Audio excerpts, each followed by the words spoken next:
Good afternoon. Welcome to the 15th episode of the Camerata podcast. This is your host, as always, Andres Marquez, here on this slightly cloudy afternoon in the LA area. It's very chilly, it's very calm. And speaking of chill and calm, I have with me today an amazing artist who has just the most sonorous voice and sings with, I would call it R&B. Would you call your music that, Ryan? I would say pop R&B. Yeah, that fusion. All right, pop R&B. Yes, we have Ryan Satyr. Is it Satyr or Satyr? Satyr. Satyr. Oh my gosh, I was wrong on both counts. No, it's all My right. bad. It's all right. You're not the first one. It's okay.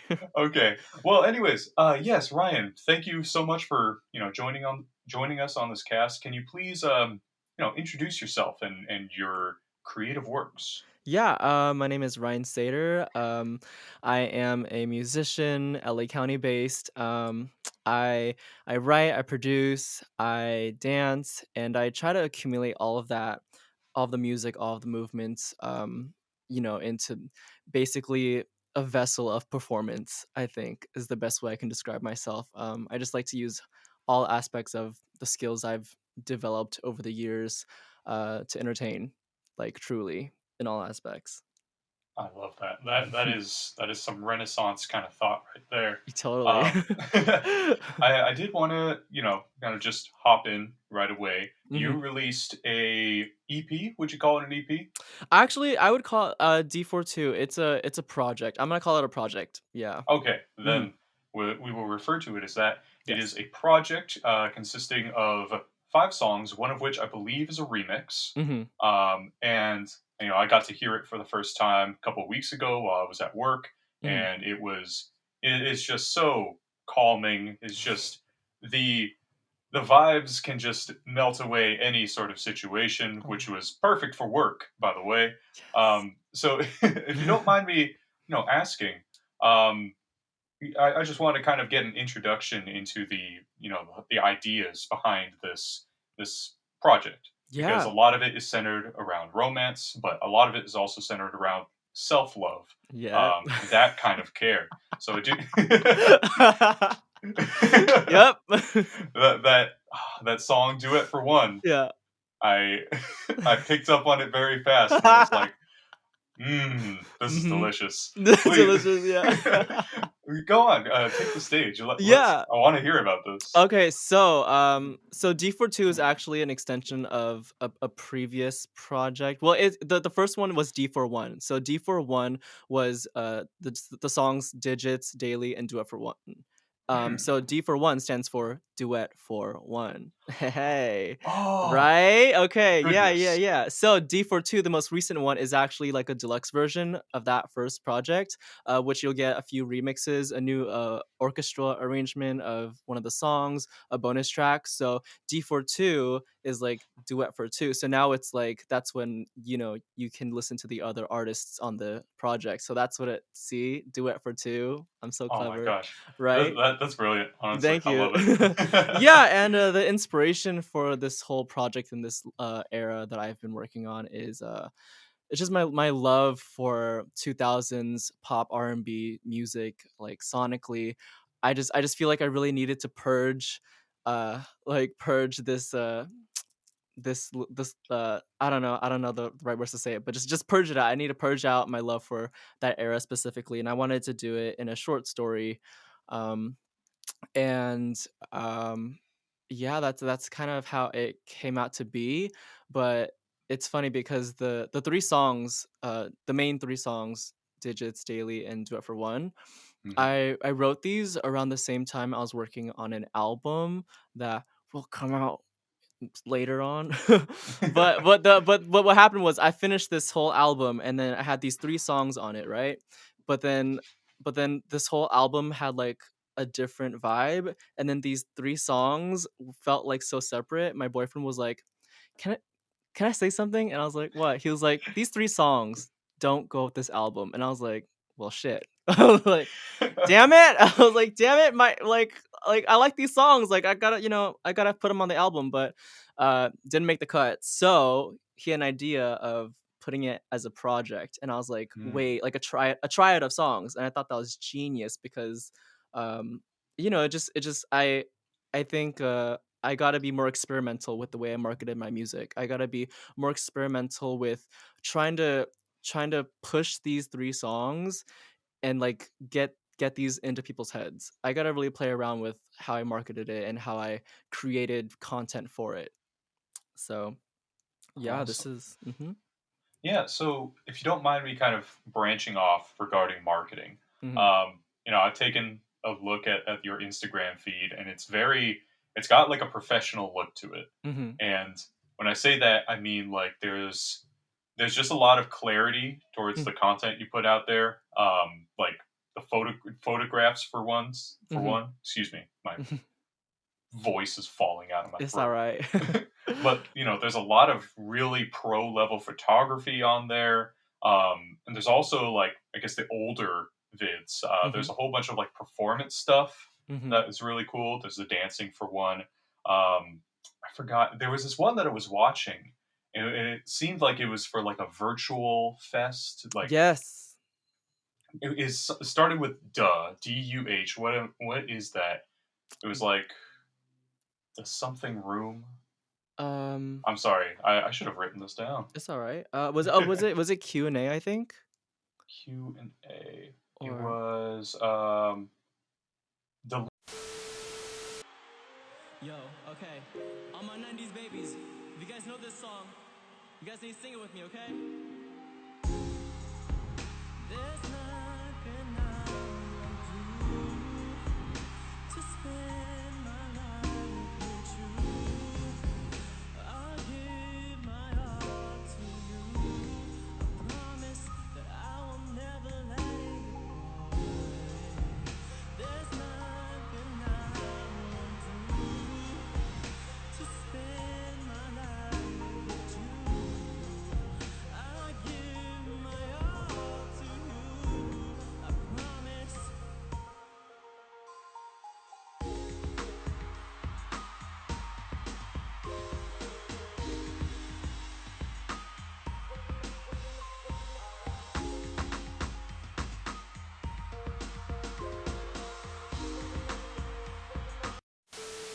living room.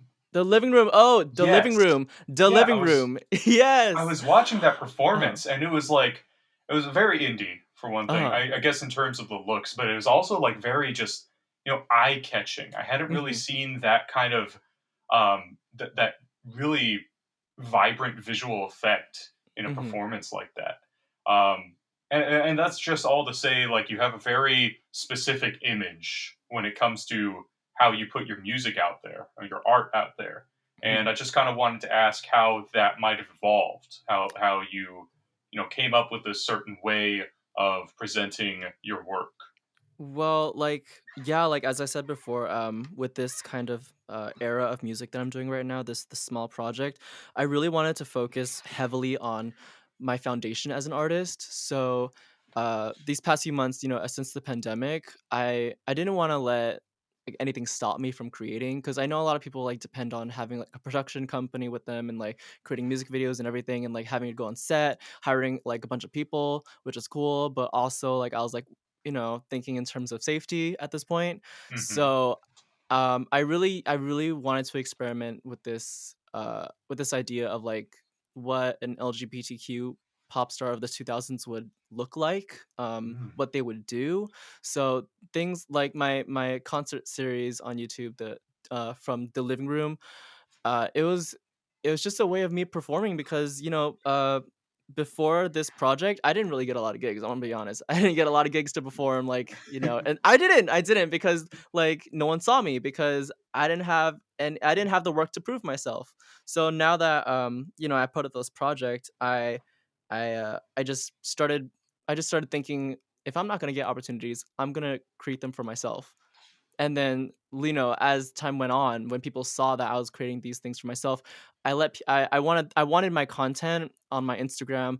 um I wanted all that to say that I'm a performer, and I'm gonna make sure you remember it.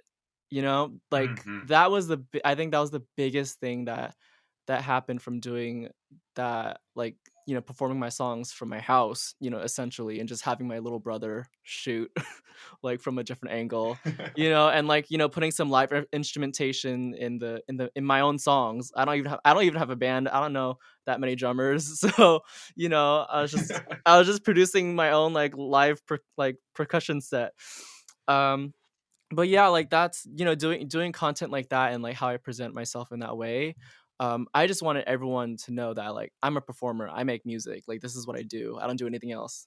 Like you just like repetition is so powerful. Being two things are very powerful. Being annoying and repetition. And that's Amen to marketing. that. That's marketing right there. Oh my god, that's too true. I don't like how true that is. Right? No, exactly. It hurts to hear, but it's the Oh my truth. goodness. Um, yeah, so the one thing kind of, I mean, a few things stuck out, but one thing that I did kind of want to touch upon was Mhm. the fact that, well, this is like the definition of indie right here. It's very Mhm. DIY. And when Yes. you bring up production companies, Mhm. big established groups that are kind of, meant to, put artists on some sort of pedestal Mhm. to get them exposure. Yeah. I don't see like any of that amongst any of the artists that I've talked to, amongst any of the people who work within the creative realm, as it were. But it's so much more organic that way, and that Yeah. I feel. I mean, of course, not having ever had the influence of a production group, I can't Mhm. really tell. But Mhm. from talking to people who worked with record companies or with agencies and that kind of stuff. I feel like the indie DIY kind of route is a bit more difficult, but I feel it offers you so much more creative control. And that's just what I kind of wanted to put out there. Yeah. It's like I admire anybody who's just gonna like take whatever they have within their space and use that to try and create that sort of exposure for themselves. Exactly.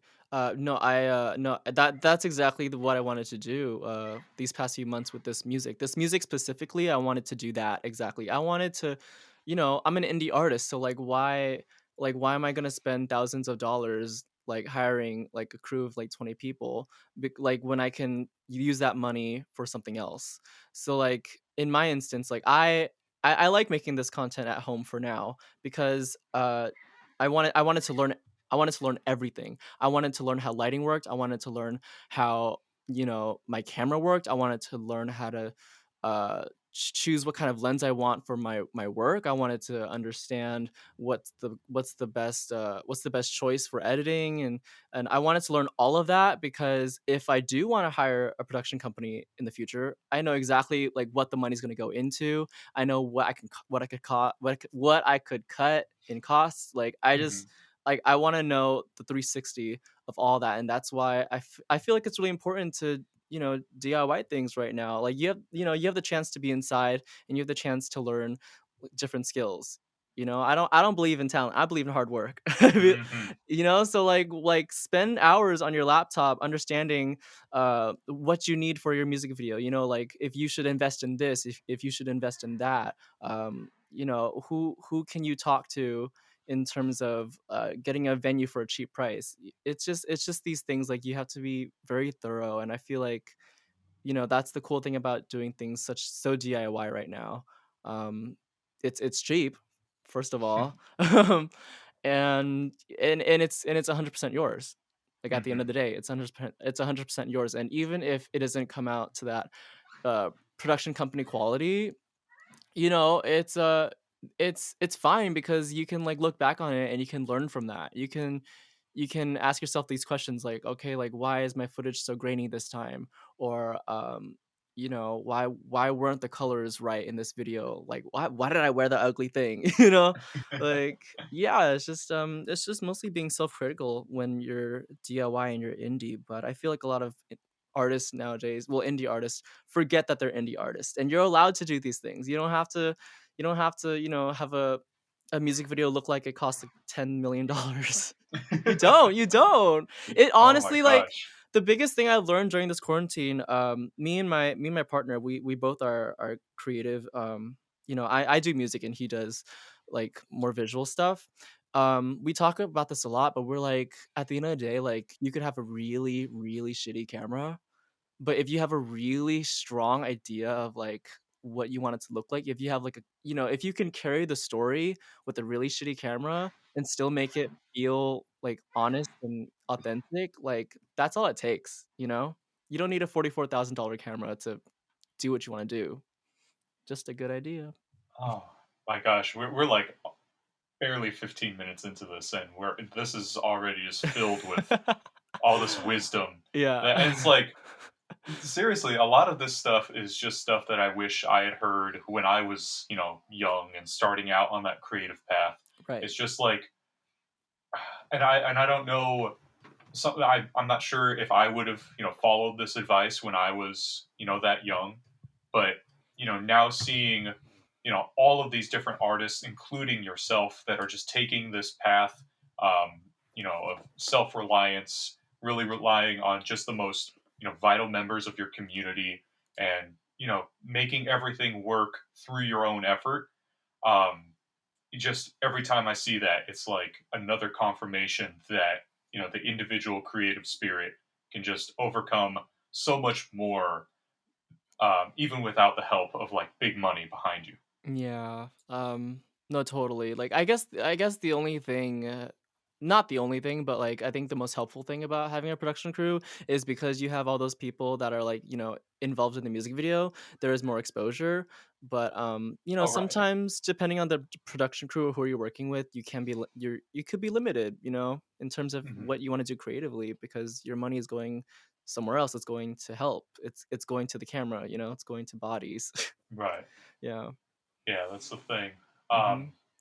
But yeah, I feel that there are definitely pros and cons, but at the end of the day, like you said, you don't have to worry about, having like the most sheer glossy Mhm. $1 million quality. Mhm. Um, yeah, that's a thing I think people definitely got to learn. It's like quality doesn't make something lovable, doesn't make Right. something emotionally valid. Right. Um, some of the most beautiful music and films that I've gotten to experience were, grainy looking. They were Yes. like, they sounded like they were on tape, but that didn't Yes. matter because Mhm. it's the creative force behind it. It's not Ex just the medium. Exactly. No, I it's funny, me and my boyfriend, we have like we have like a little joke, like an inside joke from my past music videos. I call myself the king of grain because I at the time because at the time I didn't know how lighting worked and I didn't understand how, the correlation between the camera lens and lighting and like how sometimes it just doesn't work out. And Hmm. I have really grainy footage, but I know how to do it now, but it's just funny because that makes me because nowadays I understand the grain nowadays. But it reminds me of times when I would watch art films from the 60s, like very like at that time they're doing very like hippie experimental art films, and it was just like it had like nudity and fruits, and Hmm. it constantly changed between scenes. And I was just looking at that and I was like, they're like, this is perfect. Like, I mean, the camera they had at the time was like not great, quote unquote, but also like it didn't matter. Like, you're so right. Like, it didn't matter at the time Hmm. because it was good. Like what the movie was good. So I've been trying to also just unlearn all that. I'm trying to unlearn that. On my next album, I don't need to have the most crispy, clear vocals. Early recordings like Etta James and from the 80s, from the 70s, like it was recorded on like not great mics too. Hmm. So it's and I'm trying to really accept the most honest sound. So on the next record, you're just gonna hear my voice. Like, that's it. It's not gonna be that crispy pop sound that you're gonna get on the radio. It's just gonna be that's my voice. Like, I can't change that. So, and I'm not gonna spend like hours trying to pitch correct every single note. Like, that's just not gonna happen. Like, I don't Hey, have the time to do that. hey, that's honesty, and that's Mhm. all that anybody can ask for in the Mhm. world. Yeah. So, if you don't mind us changing course a bit, I kind of wanted to, how do you say, explore the history of Ryan Satyr, and that musical that musical wholeness Yeah. that goes back to all the way to 2017, which I Mm-hmm. just learned like 20 minutes ago. Yeah. Um, you've been releasing music for around 4 years. Uh-huh. Um, you've done everything from like a Christmas album, which Uh-huh. is very cheery, all the way up to this year's D42. Mm-hmm. And I kind of wanted to ask specifically how your creative process and how you feel the ideas that go into that process changed from your earliest pieces of music that you put out there to this year's project. Well, I think the my earliest project, Sunday, it came from it was like it came from it was really easy to write that because it was based on heartbreak. Oh. It was based on heartbreak and self-discovery, so it was really easy to write about those things. Um, but in terms of the creative process, I I think what comes most easiest to me is words, and I think words from words, then I'll bring it to the piano. I think I've had the most success when I think of words in my head, and then I think of a melody, and then I bring it to the piano. I think Lady Gaga said this once. She said any good song can be played on piano. So, and I thought that was really interesting. But I mean, I'm not I'm not trashing atonal music because we all love good good atonal music. But and listen, eventually I definitely want to get into the atonal music. I think that shit's dope. But then process wise, um I just kind of like throw everything on a sheet of paper after I'm on the piano. I just like throw it on, and then what I'll do is I'll record like a practice demo um along with the track I've produced, and then and I'll leave it alone for like 5 days. I'll leave it alone for 5 days, and then I'll come back to it, and then I'll be like, all right, now I know what this needs. Mhm. I never try to rush myself. I never try to try to get a song done in one session. I actually like to take my time. So that's why I never like book studio time because I'm gonna record like a demo there, and then I'm gonna be like, so I'll see you in 5 days. Like, yeah, no, I feel like why do I need to rush things? Especially if I'm the producer, I'm my own engineer, so I kind of I just like to sit with it, let it marinate, and then I season Mhm. it after. Ooh, that sounds Yeah. spicy. Yeah, uh-huh, that's right.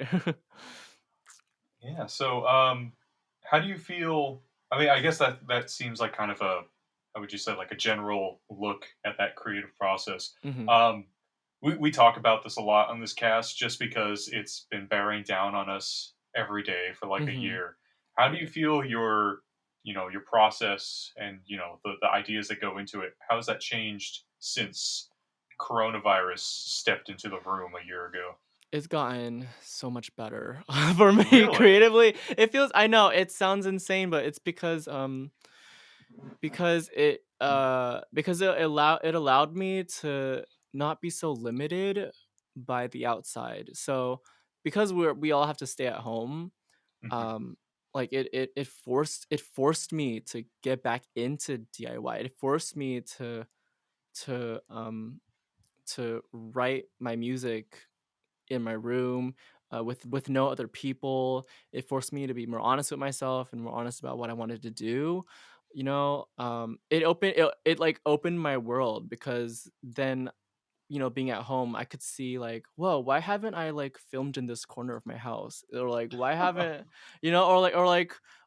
wait, like why haven't I been like utilizing this piece of equipment that I've had for years. Um, it's been really good for me creatively, and it which is interesting because you know ever since I have been creating in the pandemic, I've gotten more gigs than I've ever gotten in my life because people see my content and they know what I'm about now. So it's been all right for me. I know for some other people it's a little harder because you know they lost gigs, Hmm. but no, it forced me to be creative. The pandemic like forced me to be creative because I was out of work for a few months, and during Right. that whole month, I like wrote an album and shot a lot of videos. Hey, I mean, all the power to you for being able to turn this situation into, into what would you call it? Into a boon, as it were. Yeah, yeah. Yeah, it's. I don't know. I just feel like a lot of artists are kind of in the same boat where you become immediately limited by, the activities that you Mhm. can no longer do. Mhm. Um, and it's amazing to see artists who are like taking those limitations in stride and just kind of examining what they already have and what they can use to further their creative careers. Um, Right. yeah, I dig that. Yeah, and I think I think the reason why I said you know, being like locked into my house kind of like opened my eyes to like what I really needed to do is because I think a lot of the I think in 2019 I was releasing singles here and there, and at the time I was like really focused on networking. Like, because in school, in college specifically, they're like, you're gonna get like wherever you get a job is gonna be from someone else, things like that. Mhm. Right. So like I spent a lot of my time going out to these events, meeting people and all these things, right? But then when the pandemic happened, it reminded me that like w- don't don't use your time networking. You don't have to now. Like you can focus on creating. Like you can focus on pushing out work. Mhm. Instead of using hours and weekends networking, I could really focus on myself, and it's got me pretty good. Yeah. I dig it. Mm-hmm. Dig it for sure. Yeah. Yeah, so like just a couple other questions that I wanted to kind of throw into the mix. We typically do this, how do you say, this segment at the end of the episode, but I Mm-hmm. did kind of want to, just get to it now because we were talking about influences Yeah. earlier in the episode. First off, I just wanted to ask, who are the people that you grew up listening to and watching? Like, who are the people who kind of built up who you are today? Um, my parents played a lot of new wave. Didn't really get into that to be honest. But they also listened to a lot of Celine Dion. Mm, Because I think they're 80s babies, so that's probably why they played a lot of Celine Dion, a lot of power ballads actually. They played a lot of power ballads. So, I really wanted to be a singer. Any names like they played a lot of Celine Dion. Uh, shoot. I mean honestly, like out of all of them, that's probably the biggest one. Hearing from a young age, and then I started like watching more TV as a child does. And I don't know. Do you know the show That's a Raven on Disney Channel? yes, I remember seeing it like out of the corner of my eye. Okay, okay. Well, Raven Simone, she was the main character of the show. She did everything. She knew how to dance, she knew how to sing, she knew how to act, and that was like definitely like what made me want to do what I do today because like you have someone that doesn't just specialize in one thing, but she specializes in multiple things, and I was like, I want to do that. I want to be good at everything. I want to be so that's definitely that's my biggest influence probably in terms of like what I'm doing now. Oh, that's sick. Yeah. Just kind of a quick tangent. Hmm. When you say doing everything, Yeah. acting, singing, creating music, and dancing, and all this, I want to ask how how how do you go about dividing your time amongst all these different skills and passions? Is there like a sort of organization that you Mm. approach it with, or is it more, you know, out of the blue, whatever comes to mind? Oh, I think it comes with what I'm doing at the moment. So if I'm like right now for D4 2 or D4 1, at the moment I was like really focused on being a better recording artist.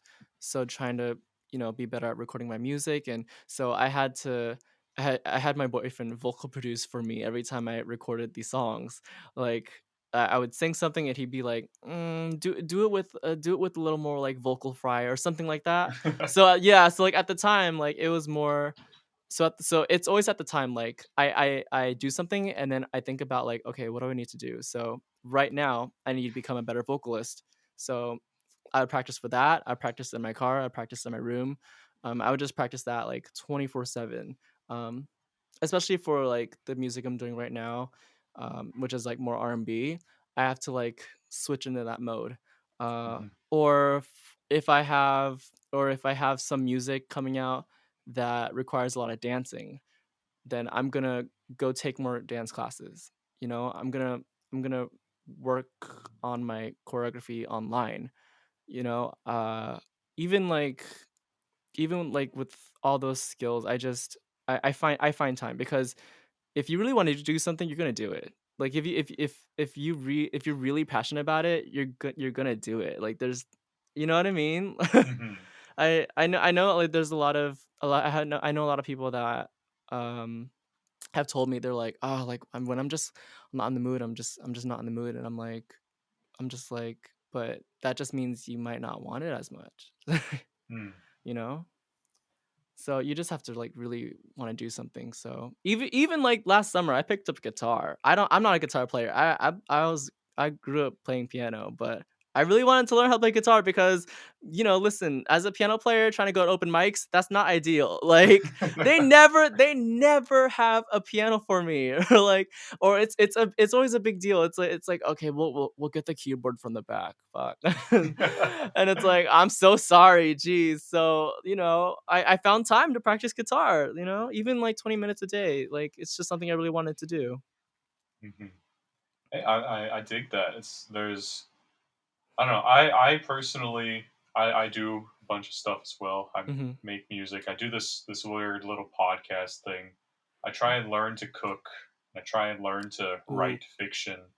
Um, and of course, there is like a time where it just becomes too much to handle. Hmm. Not necessarily like it becomes like a breaking point. Like, oh, I have to cook this now or Yeah. else.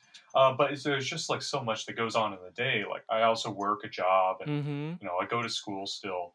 Um, I just it's definitely a balancing act. Yeah. But I always admire people who are just like, yeah, I've got like three different skills and three different degrees and Hmm. I don't know. It's just so cool to see people who've dedicated so much time to all these passion works. I Yeah. love it.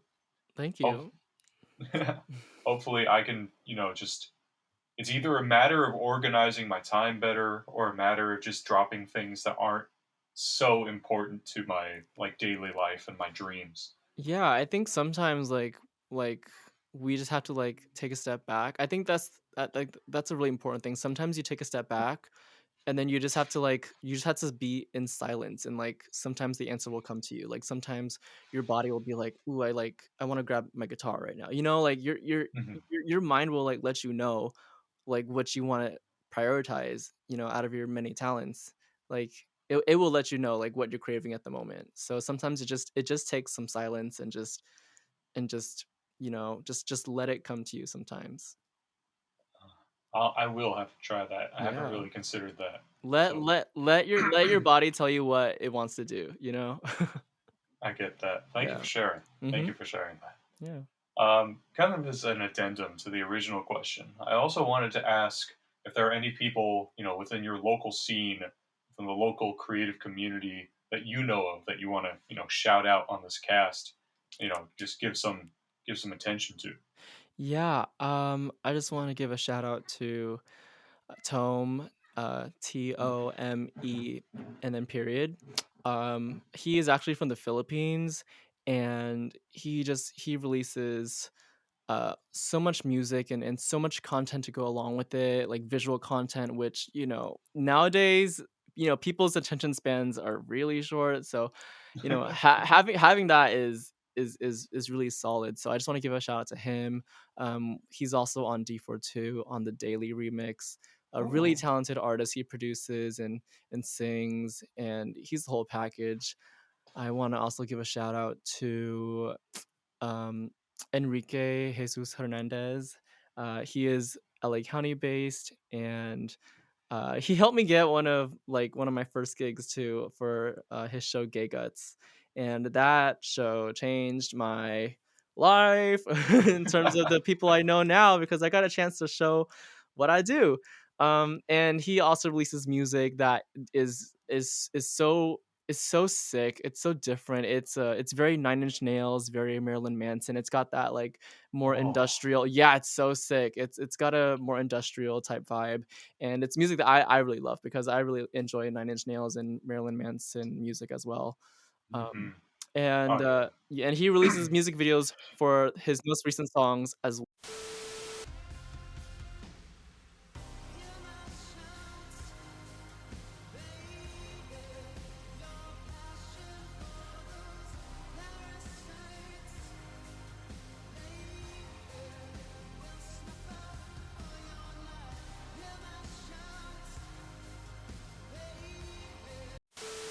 well. Which is so sick. Listen, doing a music video nowadays is really hard, especially during the pandemic. And he's released like 3 so far. And I just want to give a shout out to Enrique. He is also just very sweet. Um, so yeah. Oh, yeah. Yeah, there I listen, there are so many there sorry, there I cut you off, but there are so many No, it's more out okay. yeah, there are so many more people I wanna give a shout out to, but I think those 2, I see their hard work and I see their persistence, so Mhm. yeah. Yeah, I was just gonna say, like, I fucking love industrial music. Like, I'm a huge Nine Inch Nails fan, Mhm. huge How to Destroy Angels fan. Yeah. I can't wait to I can't wait to listen to his music. Yeah. Yeah, I wanted to shout out a couple folks as well, both within the music scene. First off, I want to give big old props to Ongjoko. She is an amazing SoCal-based artist. I'm not sure if it's like OC or LA. I heard of her work through another amazing artist, Karen Joyce, who does zines and illustrations.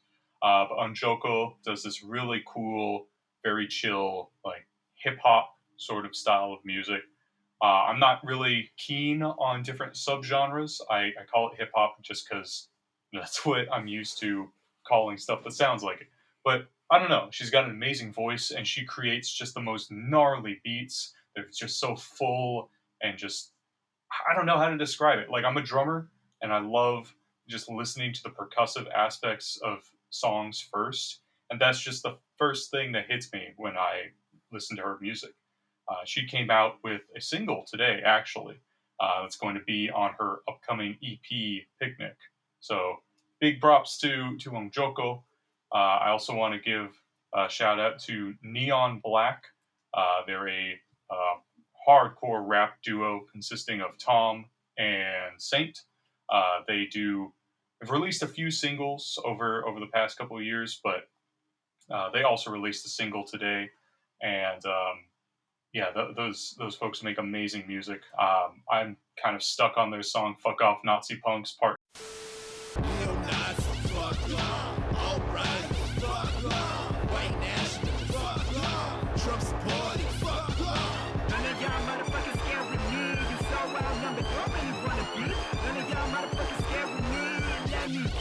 First off, let me say fuck you, White House. White nationalists, I punch their lights out. I ain't never gonna live in fear. You can't make me disappear with that rhetoric that I hear.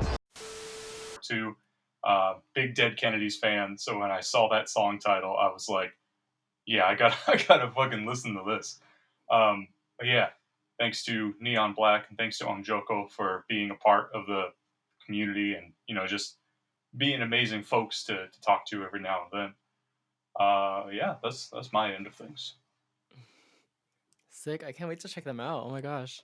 Yeah, yeah, and I'll link their like I'll be linking like everybody's like Instagram or Spotify shit in our YouTube video when we release that, and of course I'll send you their music like privately if you want to check them out. They're super Yes, cool. please, please.